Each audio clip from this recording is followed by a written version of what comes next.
Great, so let's get started, everyone. So welcome back. Thanks for coming here. So 2 days before Thanksgiving, I guess it gets, dates closer and closer to Thanksgiving become, so harder to come into class each year. So today we're finally starting classification. This is the last section of the course. And so also this is typically what people think of as like machine learning, actually. So we're finally getting into machine learning. So the hope is that by the time we've gotten here, we'll introduce some new concepts and stuff, but it mostly will be building off stuff we've already done in the course. And most of these ideas should hopefully come fairly easily at this point, given everything we've built on so far. We'll be using some iterative algorithms, including we'll be talking about gradient descent built on data. We'll be looking at linear functions. So we'll be kind of doing these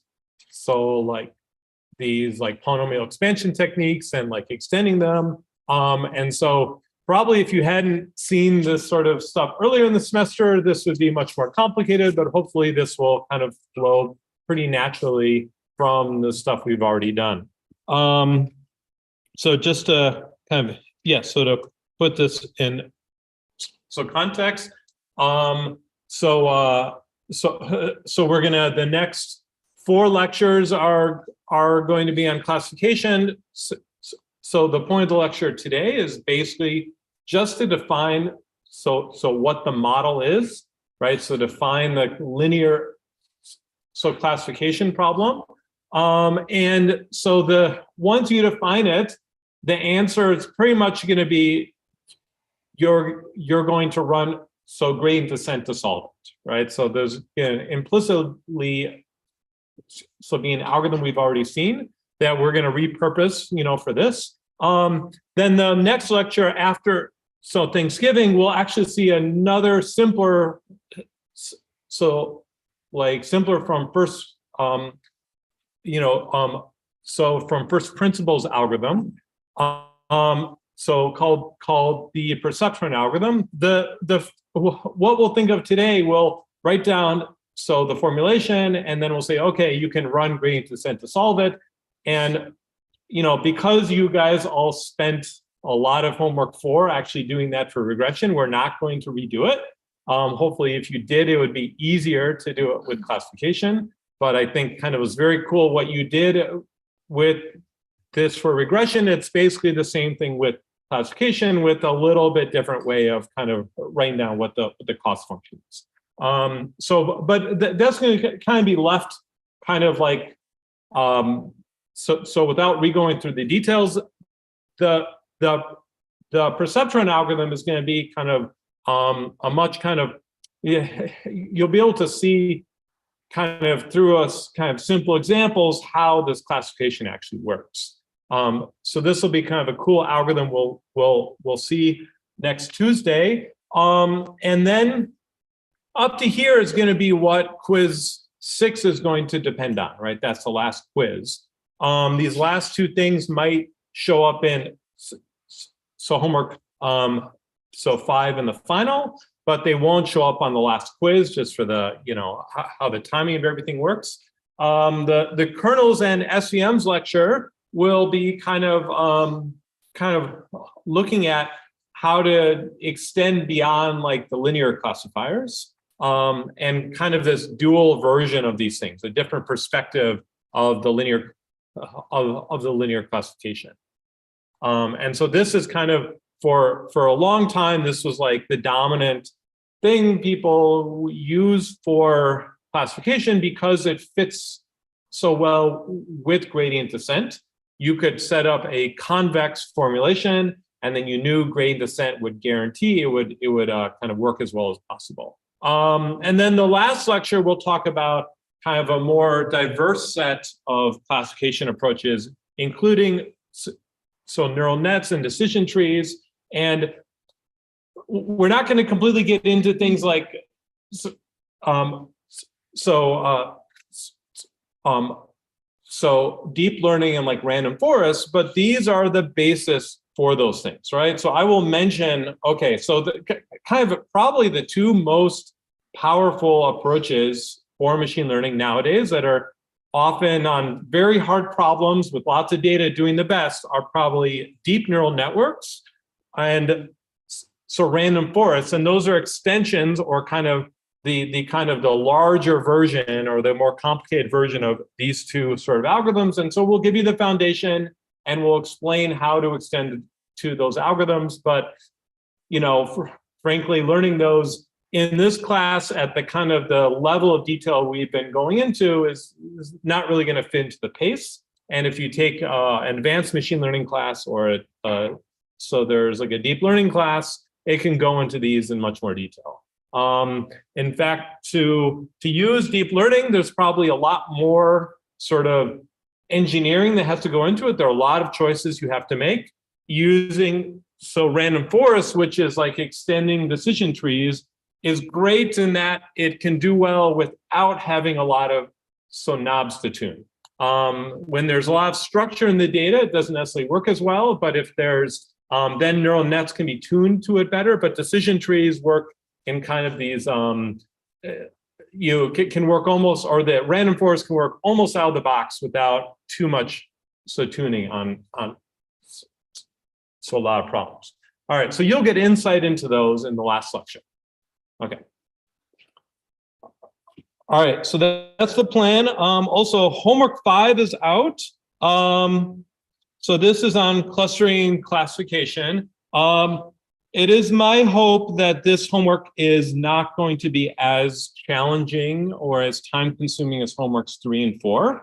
I think you've kind of, the learning classifiers or learning linear regression using gradient descent with data is kind of like, was kind of the largest things I really wanted you to accomplish this semester. And I'm very glad that so many people succeeded at doing that. This will be mostly on making sure you understand some of the important points about kind of the first two are about clustering, and you'll just have to work through some things to make sure you understand some of the kind of trickier points about that. And then and you can probably get started on those now if you want to. And questions 3 and 4 are going to be on classification. And you should be able to start working on a lot of those. I think the ones we chose with, like after today's lecture. So if you are thinking your end of the semester is going to be super busy and you want to get started on these, that might be a good time. Otherwise, these are basically due the last day of the semester. Okay, and so it's yeah. So okay, great. So any questions on the rest of the schedule? Yeah, usually I'll do a big review on the last day, and there's a set of practice questions linked off of here for the final. That's will probably be longer and harder than the final. And usually I just go through all the answers to those on this last day of class. And so it'd be good to look at those, ahead of time. All right. Great. Okay, so let's get into the lecture. All right, so classification. This is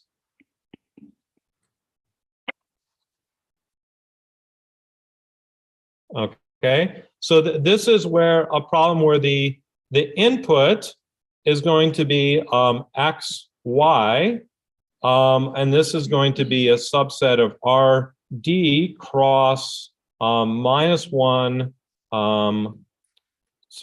so +1 to yeah. So okay. So what does this look like? That means that you get each element xi, yi is going to is going to be an element of this input data. and xi is going to be a vector in RD. This will be our input, the part we're going to use to try and build some model. And y is either, y is going to have one of two classes, and we'll call these -1 and +1. And this will be from, so like out of a mathematical convenience, we'll see some nice, you can write down how to formulate this and turn it into a gradient descent problem in a nice form if you assume the two classes are -1 or +1. And we'll so explain why that is. But in practice, it could be anything, right? So this is kind of, kind of like the stats you've collected. And this is like a two classes that the object, can be in. It can be win, versus lose. If you're trying to predict, okay, if you have a sports team and you have a bunch of stats on different sports teams and you want to kind of predict whether they're going to win or lose, they can only, so in the World Cup, I guess you can also so tie, but if you ignore, if you're in the later stages where only one team can advance, you either, you can either win or lose, and you want to predict if you're going to win or lose. Or if you have like, so some customer and you want to predict if they're going to buy a product or not, so either they're going to buy or so not buy. So some product, there's kind of this binary choice. Either something happens or so it does not happen. And you want to try and predict, is this kind of possible event so going to happen? Okay, and you have a bunch of data in the past of, right, and the idea is you have a bunch of data in the past that you have records of is the outcome, either win or lose, or did they buy or not buy something? And you'd like to try and, predict this for future data where you only get these xi values. Yeah. Is big X, it's a subset of RD, so is our big X, I guess, a singular vector in R and one vector in RD? Yeah, so it's a subset. So you could think of X as being an element of our n by d, right? You have these n data points. So X. So as a subset, think of it as a set of points. Okay, I'll draw some pictures to try and make this make sense more. In the past, we had like regression where you had a set of the independent variables, which are the xi's, and the dependent variable yi, you wanted to predict this value. Now we're trying to predict a class. Is it this way or is it that way? And there are only two options, right? If you have like an election, if there are two, if there's like a Republican and like a Democrat, you want to predict, is the Republican going to win or is the Democrat going to win, right? And there's ultimately going to be one outcome of these two things, right? And so the question is, so not to predict a value like the score in a sports game or in a match or the margin of difference in the victory, but you'd like to predict who's going to win or who's going to lose. Okay, and this kind of simplifies the problem in certain ways. Right. So the goal here, so is to so on new data, so to predict, so g of x. So you like so a new, not day, a new, so data x in RD to predict, this is going to go to -1 or so +1, where you only have this data x, right? The statistics you've captured, but not the outcome, right? You'd like to predict the outcome from just the statistics. And in fact, so how you would so typically do this is you'd say -1 if g of x is, say, less than or equal to 0, and +1 if g of x is so greater than 0. Okay, so it's kind of harder to predict, to kind of, like I said, in regression, it made sense to map from we had this f of x function we typically used instead, where you're predicted from some independent variables to a value, right? And so if you change the independent variables a little bit, you want the value to change a small amount, right? This kind of made sense in regression, and so to be like so continuous function. And we're kind of doing the same here with this g of x, because it's harder to have this kind of very discrete function. So what we'll do is we'll have a continuous function, and then we have this dividing point at 0. If it's above 0, you get +1. If it's less than 0, you get a -1. And maybe if it's exactly 0, then you say it's a tie. So maybe that even works for matches for the World Cup. Yeah. Does classification ever have more than 2 classes? Yeah, so you could do more than 2 classes. The way those things work are generally just using the techniques for 2 classes and then extending them in some clever, maybe not so clever ways. One way would be just to try and train for all pairs of classes how to build a classifier, and then you kind of you see which class is predicted, the most often over all pairs, right? It may not even be consistent that it always wins, right? But there should be which one is most consistently won, or there are ways of kind of going from RD, if you have K classes, to like RD times K and building a single binary prediction, and then the answer outputs the kind of the one of K possible classes. So there are ways of solving this problem. So people mostly focus on this, and then there are kind of some transformations or tricks you can do to use this approach to solve those problems. But this happens a lot. That's at least within the framework we'll talk about. In like neural networks, what they'll do at the end, there are ways to just kind of like try and it'll again kind of it'll do a lot of the work up first part of the neural network, and then at the end it'll train a bunch of classifiers. Is it in this class or not? And it might even be that it says it's in multiple classes. It's more, is it in the class or is it not in the class? And it might predict, well, it's in this class, or it's in no class. There are multiple ways you can do it, but ultimately it's using this binary technique as the basis of it. And it's really because it splits at 0. If you split, let's say I said if it's greater than 2, it's going to be one class. If it's less than -2, it's another. And if it's in between, it's a third class. That implies an ordering of the classes.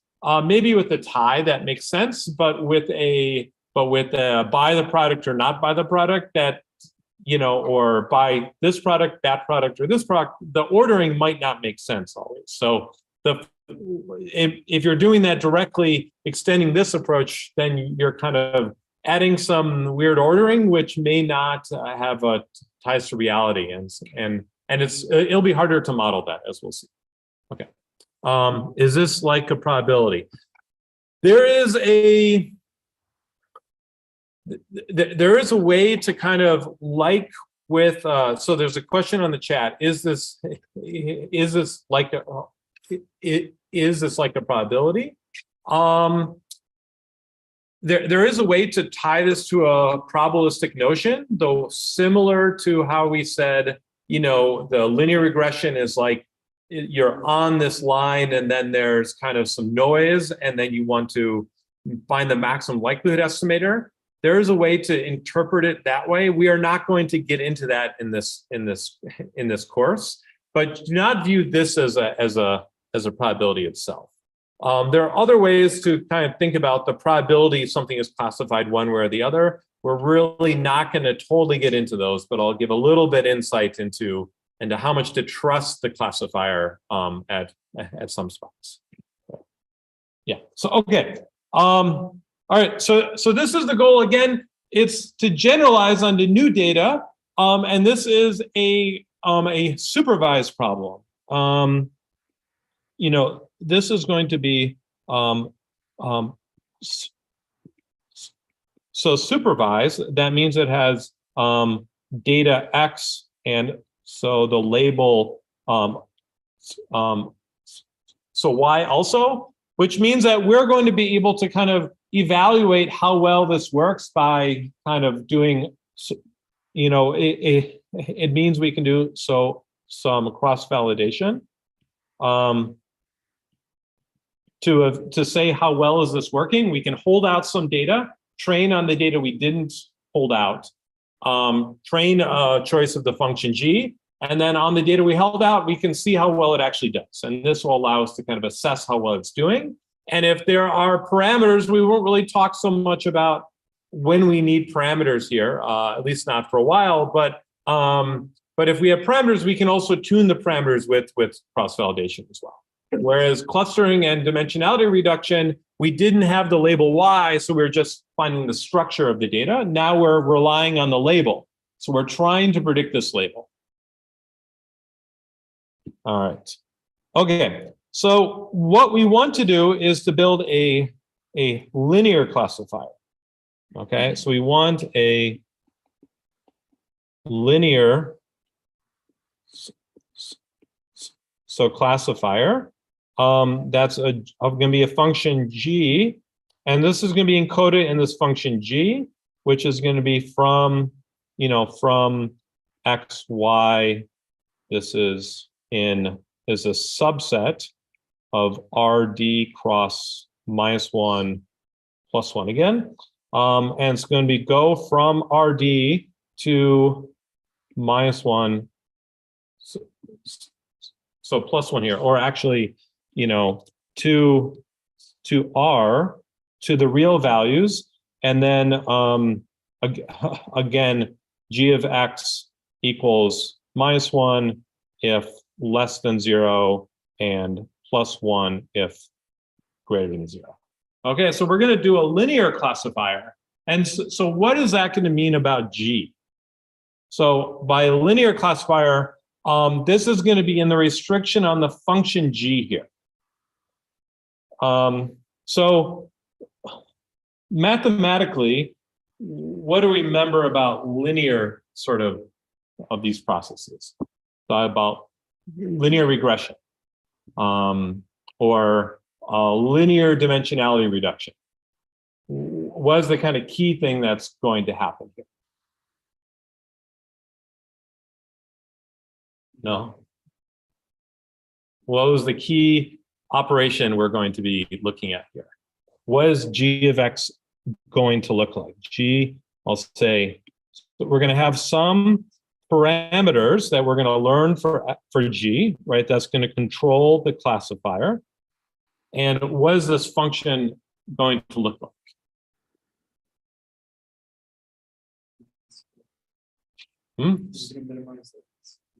We're going to think about least squares as how do we write down how good it's working. Turns out we're finally not going to want to use least squares, but we think this is kind of the model step, right? What is the model going to look like? Is it just like alpha times? Is alpha, is it a vector? Alpha will be a vector, yeah, and X is a vector. Like alpha 1. Yeah, so the classifier is going to look something like alpha 1 times x1 plus alpha 2 times x2 plus alpha d times xd. And then we're going to say plus some alpha 0. Okay, so alpha will be d plus 1 dimensions. And what is this operation? This is actually a dot product, right? We'll say this is alpha 1 up to alpha d dot product with x plus alpha 0. And actually, what we'll typically do is we'll say that we'll have this vector w, which will be alpha 1 plus alpha d, which is going to be an rd. And we're going to have b is going to be equal to alpha 0. And we're typically going to write this then as the dot product of w x plus b. Okay, and we'll typically write alpha as alpha equals wb. It'll be more natural to take these two components so separately. This would be, it'd be the same as doing alpha, the full alpha vector times 1, so comma x, like we did in linear regression. There, alpha 0, alpha 1 up to alpha d, which is in rd plus 1. So you could also do this over the alpha parameters, where the linear model again is just the dot products, right? If we're doing a linear model, we're learning the parameters of, so a dot product here, but we're going to break these out into a w and a b. Okay, and the two terms, and it'll be useful to think about them both geometrically. I'll draw a picture next, and also when we're talking about the perceptron algorithm, that b is going to kind of go away, and we're just going to learn the w, and it's useful for it to be the same dimension as the data, right? Where alpha is 1 dimension large. We want to have this offset, the possibility of the offsets.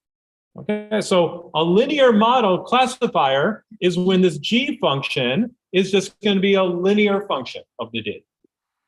Okay, so we're just going to have this linear function of the data that implies it's a dot product. We can't do anything so quadratic or other forms of nonlinear things. We'll actually see the lecture next week, Thursday. We're going to think about what happens if we want to go so nonlinear. And one way is the typical way of going nonlinear we talked about with regression, but there'll be a different way to think about that as well. Have a twisted way of thinking about it that's convenient for the for the computation. Yeah. This is the equation of the problem. Yeah,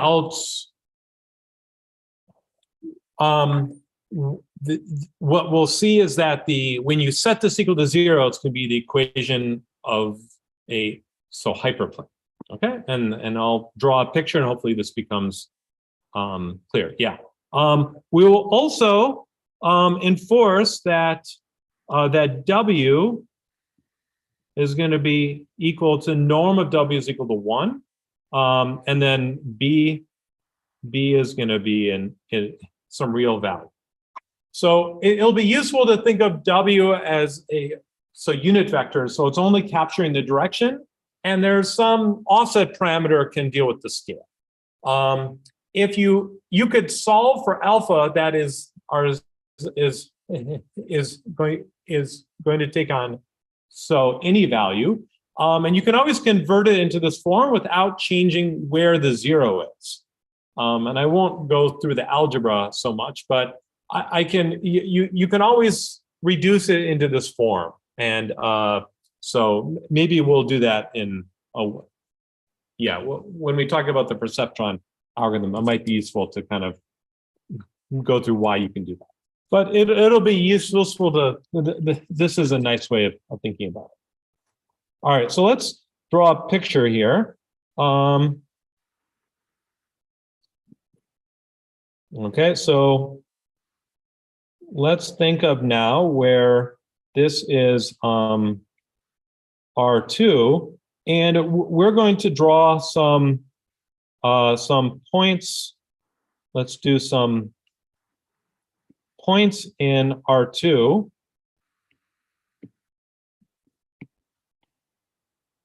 Okay, and these are going to be the xi. points. Okay, so I haven't drawn the labels on here yet. In fact, I'm going to draw the labels as follows. I'm going to draw a minus sign for all the things labeled minus, and a plus sign for all the things labeled plus. Okay, so because there are only two classes, I can use glyphs to kind of represent, is it a minus one or a plus one? It becomes, with regression, I kind of needed another dimension to draw what was going on. And the action is more interesting here. You can capture a lot of what's going on when the points, the xi points, are in 2D. And then the label gives an extra dimension, but I just have to draw plus or minus.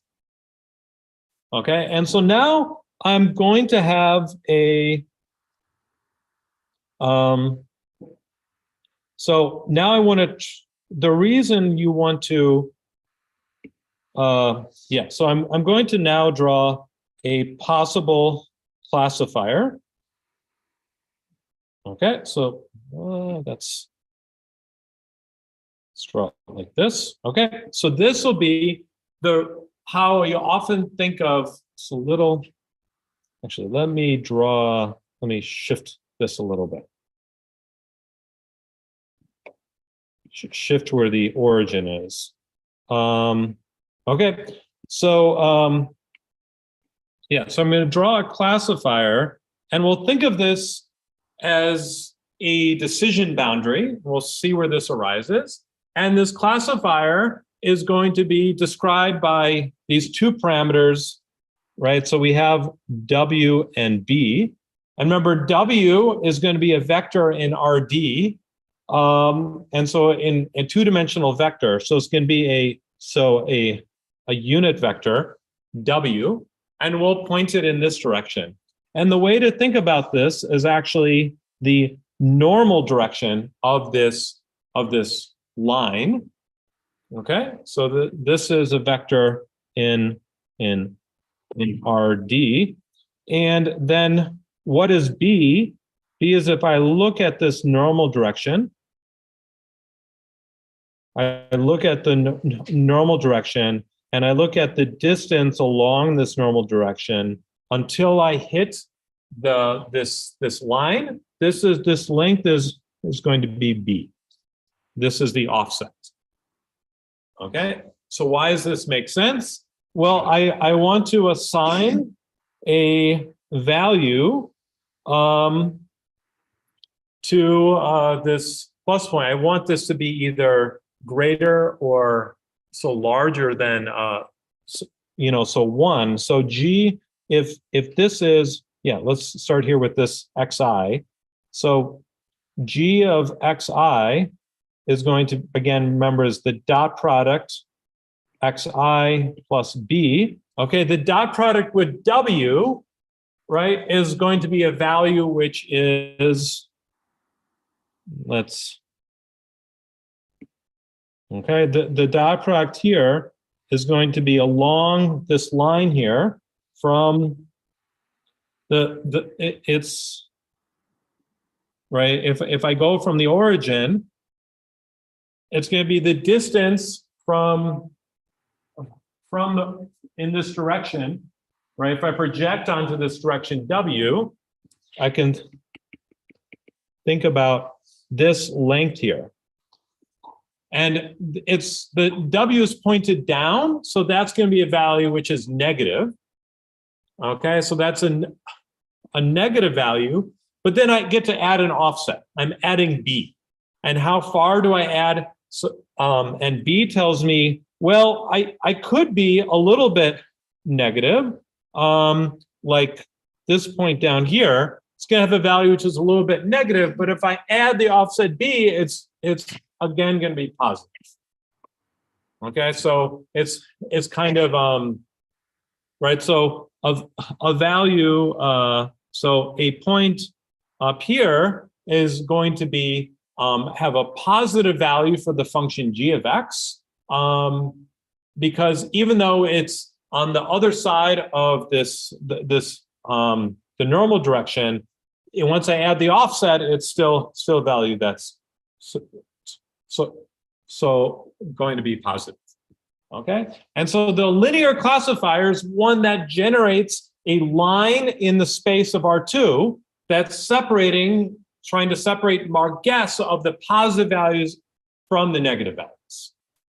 Okay, and this equation, this dot product plus an offset, is the equation that can define so any possible line in R2 that's separating these things. Okay, and it's going to be positive on this side and so negative on this side. You could think of the function g coming through here. You need one extra dimension, right? And it's kind of coming out of the plane in the positive direction from this line and going into the plane in the negative direction over there. All right, so, but I really only care where is 0, what's positive, and what part is negative. Okay, and so this is the sort of classifier I can build with this model is going to be a line here in R2. If I'm in higher dimensions, right, as you're suggesting, this line in R2 is now going to be a hyperplane. Okay, I'm defined by normal and an offset. And so that means it's going to be a d-1 dimensional subspace. Okay, and it's separating one half of the space from the other. Okay, or it's a hyperplane, and the positive part is one half space, and the negative part is one half of the space. They're infinite spaces, so to be half, it doesn't have to go through the origin. They're both infinitely big, but you know, it's called a half space. Is dividing the space in half. It's kind of, you're slicing it through in a straight kind of hyperplane cut through the space. You can kind of imagine it in 3D. These points are coming out of the plane. I slice through here, and on one side of the slice, I get positive. On the other side of the slice, I get negative. And that's again controlled by just a dot product plus an offset. Okay, so this is the model that we're building with the linear classifier. Okay, and next week we'll see how to build a nonlinear classifier, but for now we're just going to think about linear classifiers. This is actually going to be the basis for nonlinear classifiers, and also when we go into neural nets, they're kind of a bunch of these linear classifiers kind of combined together in a bunch of ways, right? So this is kind of the core object you need to understand. Okay. Okay. Yeah, question.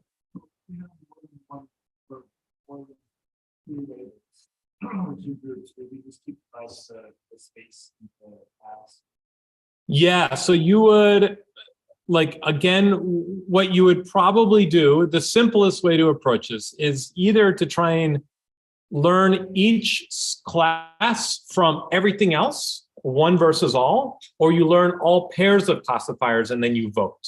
Okay, you would reduce down to the 2 class case. There's ways, as I mentioned, to transform. There's this, so like a Kessler transform, I think it's called, where you map it to higher dimensions and then you just learn one classifier, and there's some magic that kind of goes on. But this is the core problem again. So this is the core of everything here. Okay. Okay, good. So this is our model here. And now let's say, how do we solve for this, some model, right? Or how to, formulate / solve for the best a little bit more space here, how to solve for the best kind of G of alpha, or actually the GWB. Right? So how should I solve for the best, the best formulation? Okay, or how do I write this down? Okay, so earlier, a little earlier, someone had suggested. So how about the sum of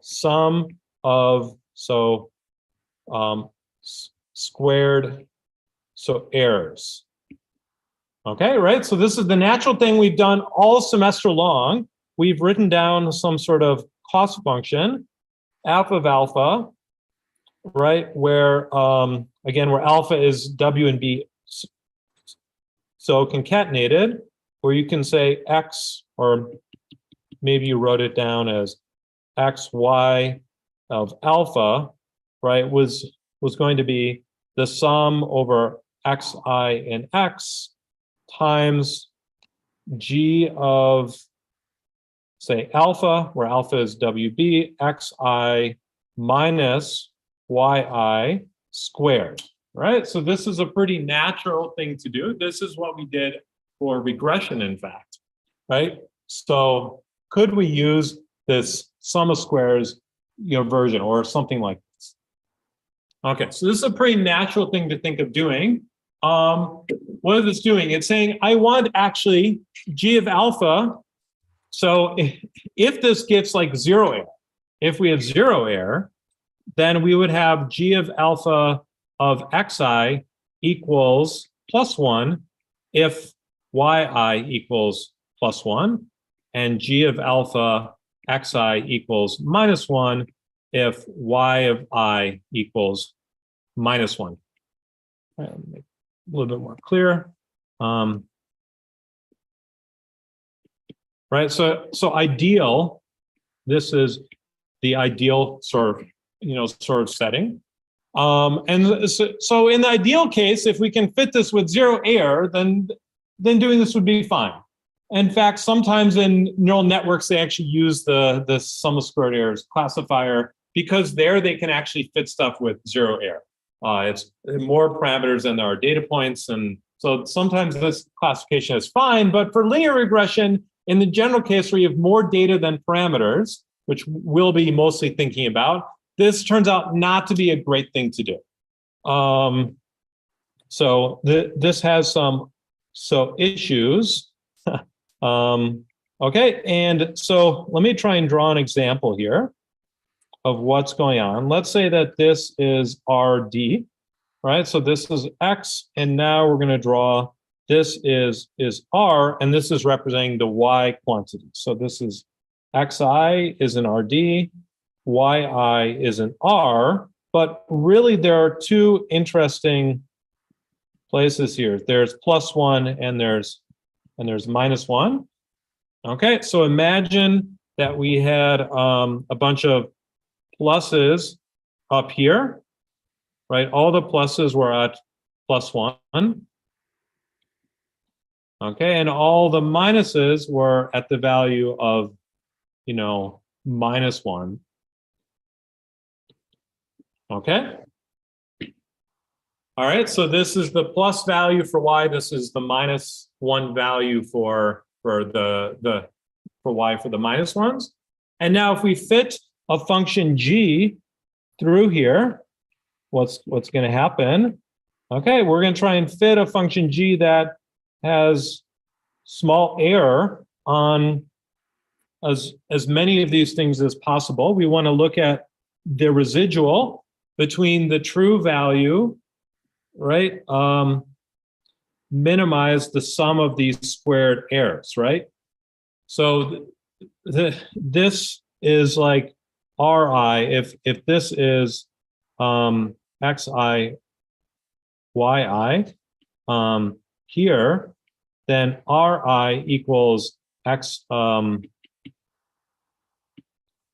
G of Xi minus Yi, right? And we want to minimize the sum of these squared errors, and this seems like a reasonable fit. I've kind of balanced the errors over here with the errors over here, and this is probably about what the best fit looks like. Okay, where does the classifier look like here? The classifier is where it hits 0. Okay, where it's not showing up is right here. Is where it's going to hit 0. There we go. And where is it going to hit 0? And so I'm kind of dividing a line like this.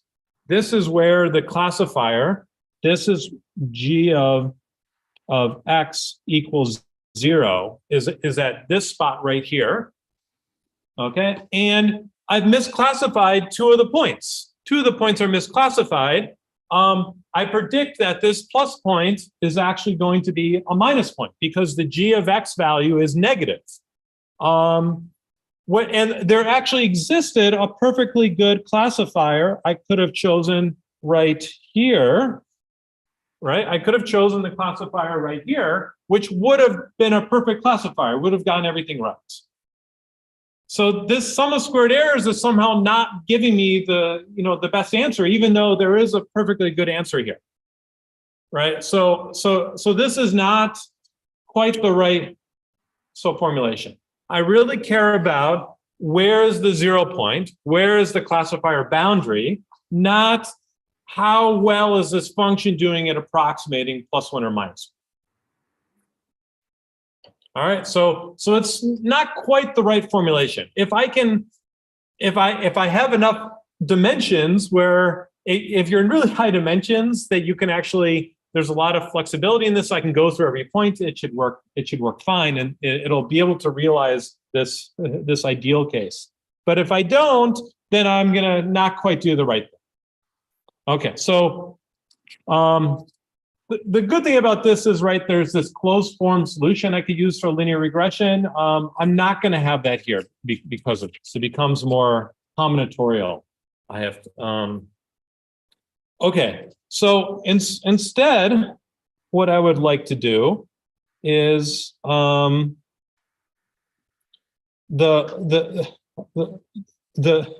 real goal is to minimize the number of misclassified points. Okay, so I'd really like to minimize the number of misclassified points. Okay, and so I'm going to write a mathematical way to try and write this down. It's going to seem, I mean, that's going to count the number of misclassified points. And it's going to seem overly complex, but we'll see why this is leading towards the right sort of kind of mathematical formulation. Okay, so I'm going to write down a cost function delta, uppercase delta of g of alpha of comma x, y. Okay, and this is just going to count the number of misclassified points. I equals 1 to n, and 1 minus this. So this is going to be called an indicator function if the sine of yi equals the sine of g of xi. Okay, and where this takes in, so this is going from true, false to kind of 1, 0. So if this takes in a true, this is an indicator function, I get a 1. If this takes in false, I'm going to have a 0 here. Okay, so this is called an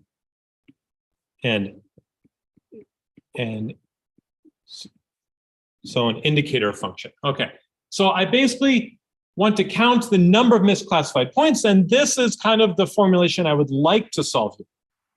Okay, and I've mentioned I want to run on, I want to do gradient descent somehow, right? And so I want to run a function. I want to say something like f of alpha, or f of x, y, alpha is going to be this, and then I'd like to, run gradient descent on f x, y of alpha. Okay, and if I can find the argmin for the values of alpha, then this gives me the best solution, minimize the number of misclassified points. So I'd like to do something like this. Okay. Okay, so is this going to work?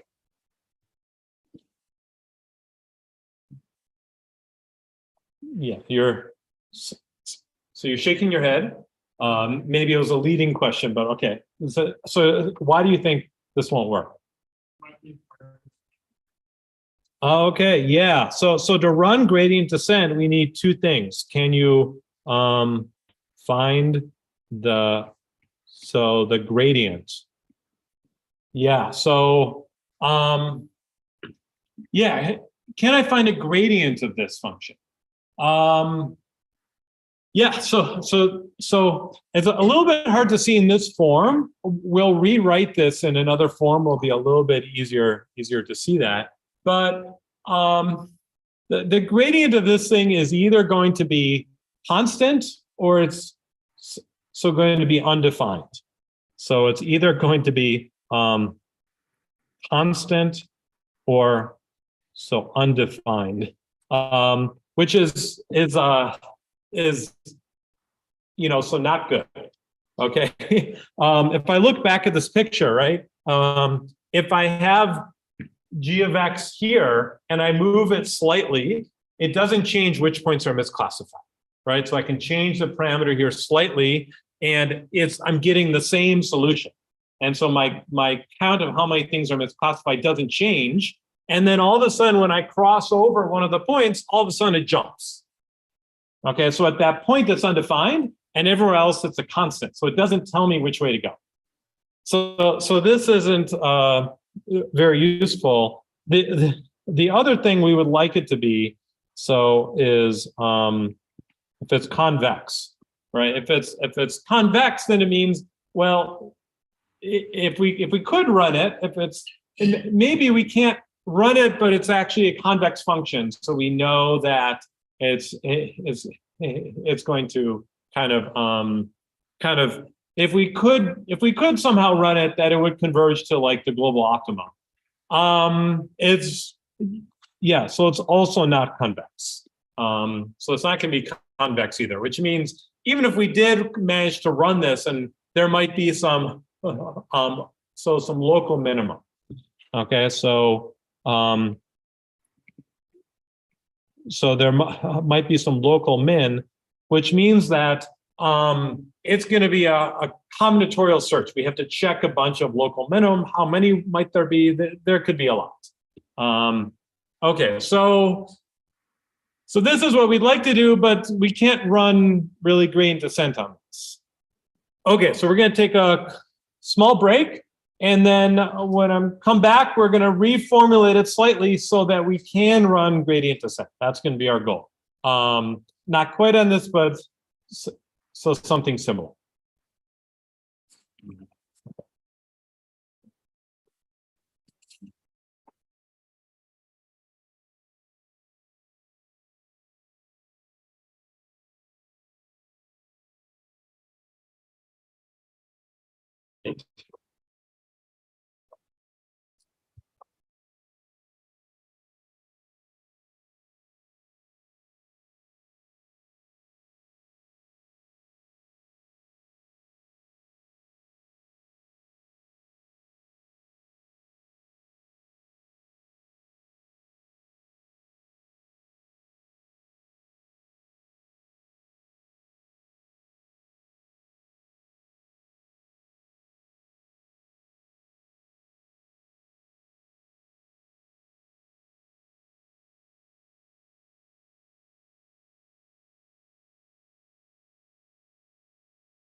Oh, so out of curiosity, is there any reason we can't take these functions?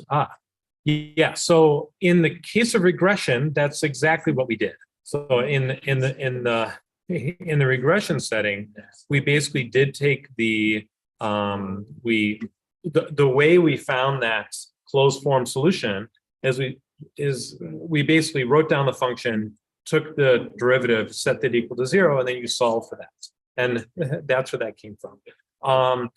In this one, the minimum, there might be, there are a lot of places where the gradient is 0, right? So the minimum is not indicating that it's at a global minimum. In general, this is going to be harder. We're going to write down more and more complicated sort of loss functions, and it's not going to be clear how to solve for the minimum. It's going to be with the linear regression sort of setting. There were a lot of when you took all the pieces of the function that came from different data points and added them together, they kind of simplified into a single form, and then so that it didn't keep getting more and more pieces that you're adding. You could think of them kind of you could simplify that expression. With this setting, you generally will not be able to simplify the expression, and so you won't be able to solve for 0 as easy, and that's why we'll run gradient descent.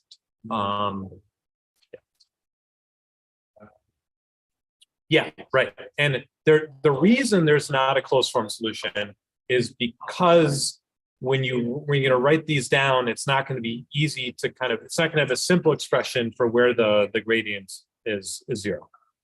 Yeah. And so we'll hopefully that'll make sense.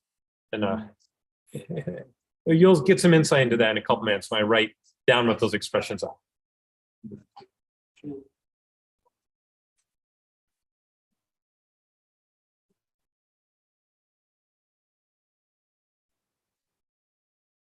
So let's get started again. All right, so where are we? We're in this case where we want to find this linear function g of alpha that its sign is positive if it is predicts if it aligns with the positive point, and negative if it predicts with the negative point.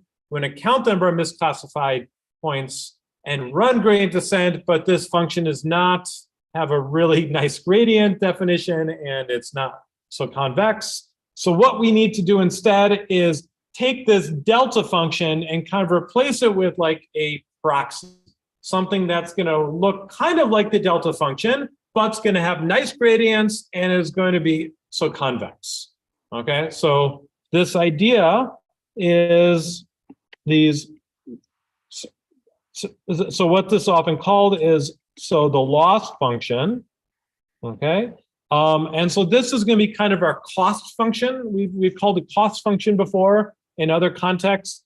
Here, typically in classification is typically referred to as like the loss function, okay? And there kind of going to be more choices that are kind of more, what's the best choice? There's a lot that could be the best choice. And so it's not always this, sum of squared errors is not always your right answer 95% of the time anyway. Okay, so what we'd like to do is to take this F alpha function, find this F alpha, which we are going to run gradient descent on. And we're going to write this as a loss function that's going to take in g of alpha, right, which is going to be our linear function, and x and y. Okay, and again, this is going to be so decomposable. So we want this to be decomposable. So in fact, we can run stochastic gradient descent on this. So then for large data, we don't need to spend linear time to compute the gradient. We can approximate it. And so we'll write a loss function. It'll also be easier to understand that just depends on a single data point. Right, so this loss function will be decomposable. And so this means we can run SGD on this as well. Okay, and so typically we'll deal with decomposable loss functions, easier to think about and so to design. And then we can run SGD and everything. And this is how most of the world works. Okay. And so then what does this lowercase l function look like? Well, before I do that, I'm going to write a transformation here.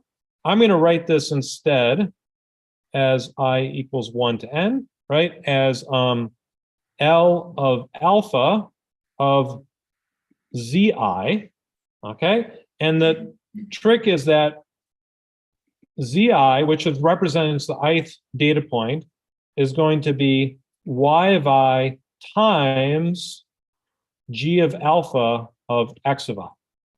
Okay, this trick is like really kind of important for making this work. This is why we use y of I equals +1 and -1.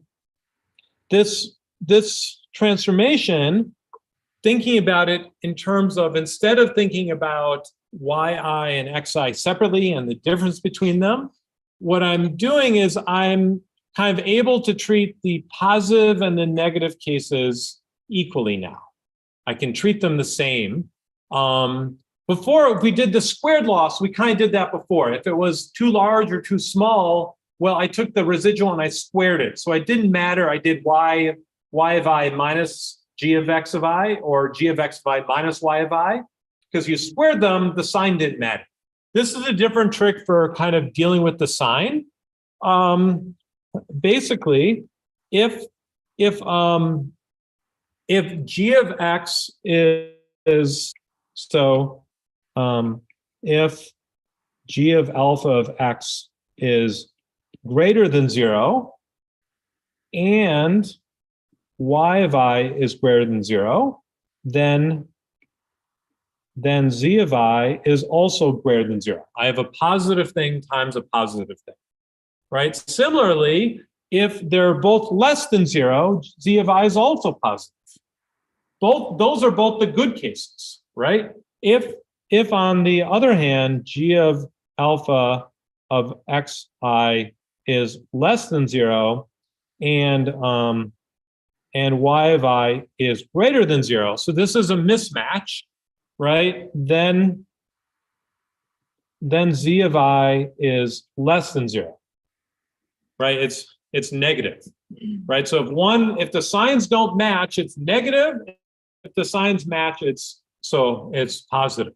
So if I have a good, if I classified correctly, I have a positive sign. If I classified incorrectly, I have so this, so the sign is negative.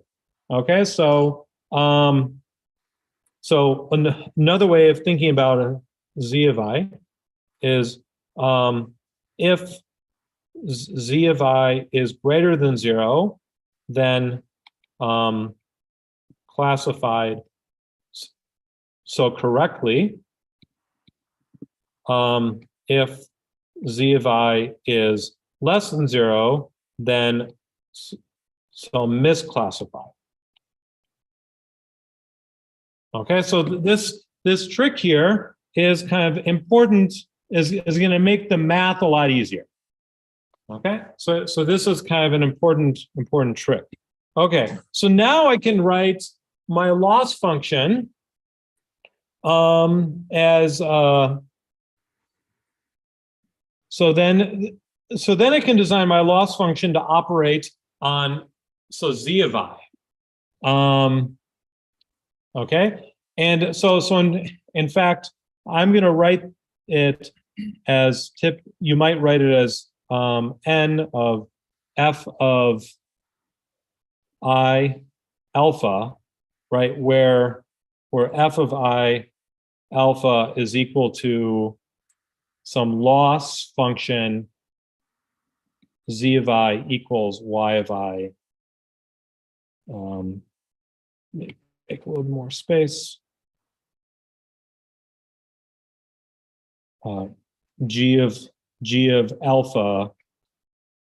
Hold on. This is y of I g of alpha x of I. Okay, right. So this will make it easier for us to design. So that now we need to design this loss function here. So we want to choose this. Okay, and so to be decomposable, all we need to do is worry about if it's classified correctly.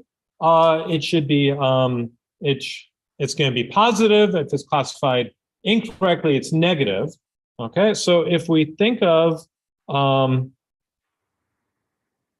okay, so we can now draw kind of a picture here. loss function L, where this is going to be of z of I. Okay, and so we're going to think of the value z of I. Okay, and what's important is where z of I is 0, right? So this is going to be the important point here. Okay, and this is going to be classified so correctly, and this is going to be misclassified, right? This is divided based on 0, right? This separates misclassified from classified z of i's. Okay, and so the first thing we want to draw, and there are going to be some choices of these loss functions, right? So the delta loss function, right, which is the z, this is going to be 0 if z is greater equal than 0, and 1 if z is less than 0, right? So this is what we would ideally like to do. This is the thing that counts the number of misclassified points. Okay, and so what does this look like? It looks like, well, there's this function which is, right, so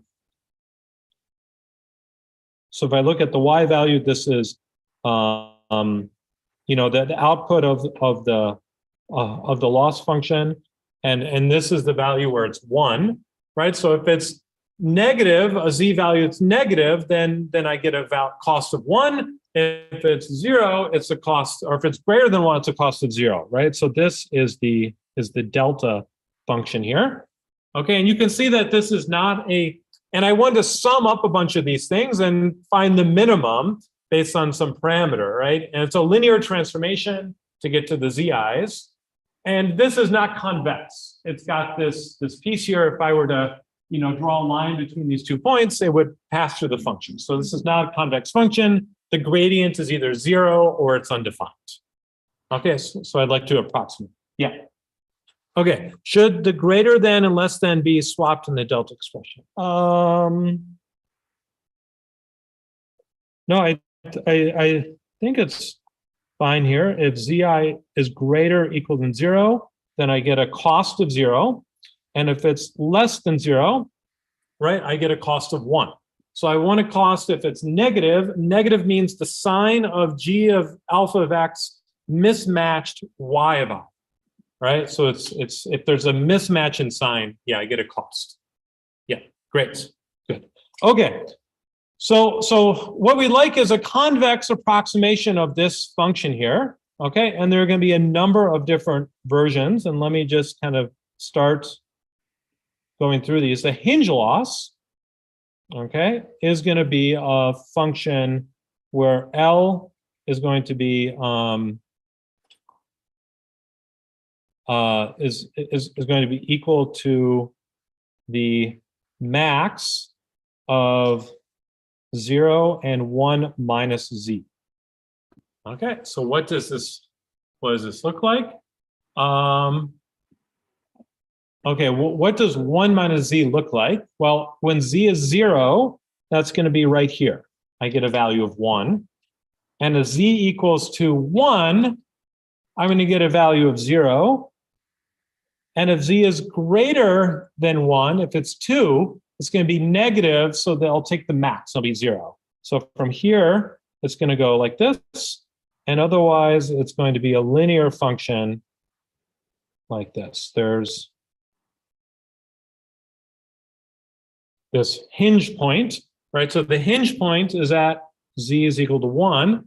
Okay, and this function is convex, right? This is a convex function. I take any 2 points here and here, and if I were to connect these 2 points, it'd pass above the function, right? 2 points here, it stays on the function, that's also fine. Or 2 points here, it stays on the function. So this is a convex function, and this approximates this delta function. So this is Yeah, so this is the hinge, and it's basically, this is probably the closest convex approximation of the delta function. It's typically how you think of it, in that it's always above the delta function, but it's convex. Okay, so what happens is that if I have a zi value which is large, that means it's not just classified correctly, but it's like very correct, which actually makes sense. That means it's very far away from the classification boundary. I get a cost of 0 just like I want. As it starts getting close to the classification boundary, right where the 0 point happens, well, I start getting some penalty, and then that just keeps getting worse and worse and worse. Okay, right, so this is the hinge loss, and if this is probably the simplest, most common proxy for this delta function. And so I will solve for this, and it will work fairly well, and it has the benefit of penalizing stuff that's close to the decision boundary. So maybe it had some noise in it even. And so I didn't trust it if it's too close. I'd rather keep my distance from the decision boundary. And that's what this hinge loss is doing. So, okay.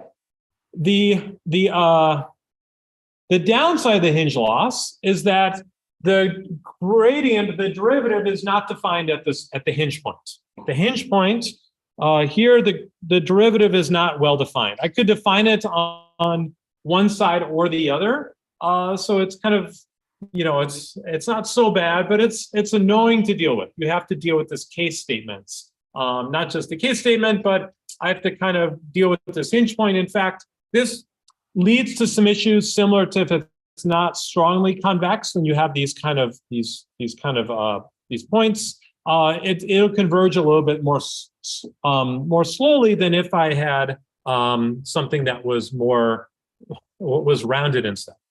Yeah, it's a series of straight lines. So the gradient is either kind of basically 1 and then passes through, or it's 0, right? So the gradient is very easy to compute, actually. So that's another good thing. The gradient should be very easy. We won't work through it, but it's very easy to compute the gradient for this. Okay, because you don't want this kind of hinge point, you another version of this would be like the squared hinge. Squared hinge. Okay, the squared hinge instead does max of 0, 1 minus z, and then it just squares it. Okay, so what's going to happen here if I do the squared hinge? Yeah, so what's going to happen with the squared hinge? Well, the squared hinge will also go through at z equals 0. It still goes through this point right at the hinge point, and it's still at z equals 1. It's still at 0, and it's still going to be yeah, and it's taking the square after the max, so it's still going to be 0 over here. But what's nice is that it's okay, at this point the derivative is actually going to be approaching 0 at that point, because it's the bottom of like a parabola. Okay, so the derivative, the gradient's always well defined. It matches from it's matching for both sides. Okay, and so this is smooth the whole way. So this will kind of converge more quickly. The downside is that it is growing very quickly left of the 0 point. So penalties for things being misclassified grows so quadratically. And so if you have 1 or 2 outliers, they become they move stuff a lot. So this makes it, this is the squared hinge, and this is sensitive to outliers. Okay, so if I have a single point, I'd rather that, and it's getting a worse and worse approximation to the delta function as I get misclassify. I like the approximation I get from the hinge laws better. It's a linear growth as a way. That's a nicer in some way. So kind of a compromise between these is called the smooth hinge.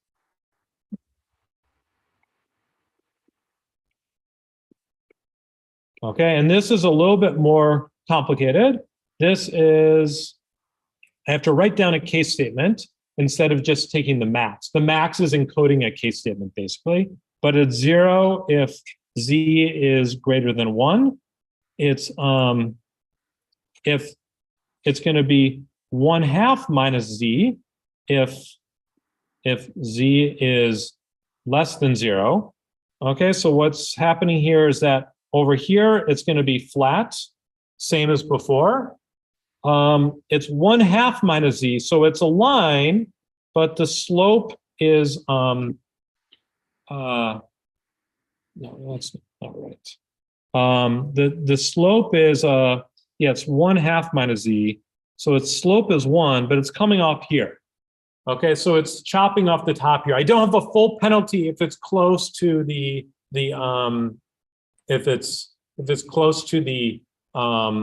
misclassified but not too misclassified. Okay, but it's still increasing in a way that's linear. And then inside it's doing something like the squared hinge. It's 1 minus z squared divided by 2. Maybe use my thinner font here. 1 minus z squared divided by 2 for 0 less than z less than 1. So in this region, here it's going to be kind of squared like this. So I have the squared function, so it's smooth in the same way. It's approaching the derivatives match on either side, but I'm kind of getting this kind of the smoother piece in there. So I don't, these discontinuity, which actually slows down gradient descent. Basically, the gradient knows to slow down as I'm getting closer, but as I go further away, it's this linear approximation, which is nicer without lines.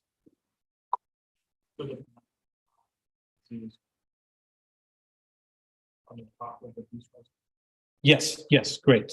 Thank you. Yeah, this should be a 1. Yeah, great. Good. Okay, so these are common ways. I'm going to write down one other one, which is actually probably, it's a bit better to derive this from like a probabilistic, and you might have heard of this one before, called the syllogistic loss. Okay, and this one is that L of z is going to be natural log of 1 plus x to minus z. Let me move this a little bit more space here. Okay, so natural log of 1 plus e to the minus z. Okay, this seems pretty strange. It's like, you can kind of get this if you add something like normal noise onto the z function and analyze that. If you run gradient descent, if you minimize this is called syllogistic regression. So if you've heard of the term syllogistic regression, it's basically just using this as a loss function. Okay, and if you minimize this as a loss function, what does this picture look like? The logistic loss, it's going to look something like this. Okay, what it's approximating is one way to think about it is that there's this this ReLU. A ReLU is something you may have heard of. A ReLU is a hinge loss where the hinge is at 0. This shows up in neural networks a lot. And the logistic loss, let me try and draw this guy a little bit nicer, is approximating the ReLU Okay, so in the limit, it's going to have the same value as the ReLU, but it's going to be smooth. Okay, and it's a single expression. Turns out you can take the derivative of that, you know, to do a log and exponential derivative, but you can write that down. It's completely continuous. And so if you write down the derivative, you run gradient descent the same way you do in regression, and it gives you this answer, and then you snap it at 0, and that gives you the classifier. Okay, so if you've heard of logistic regression, this is all that logistic regression is. It's actually a classification technique. All right, so this is basically the formulation of how you do classification, linear classifiers. You basically write down these loss functions, which are a proxy for this delta function, the number of misclassified points, and you can put it into gradient descent or stochastic gradient descent, and whatever minimizes that function gives you a pretty good classifier. We'll think of a slightly different way next week, Tuesday after Thanksgiving, that will also build linear classifiers, and then we'll make them nonlinear. All right, thanks.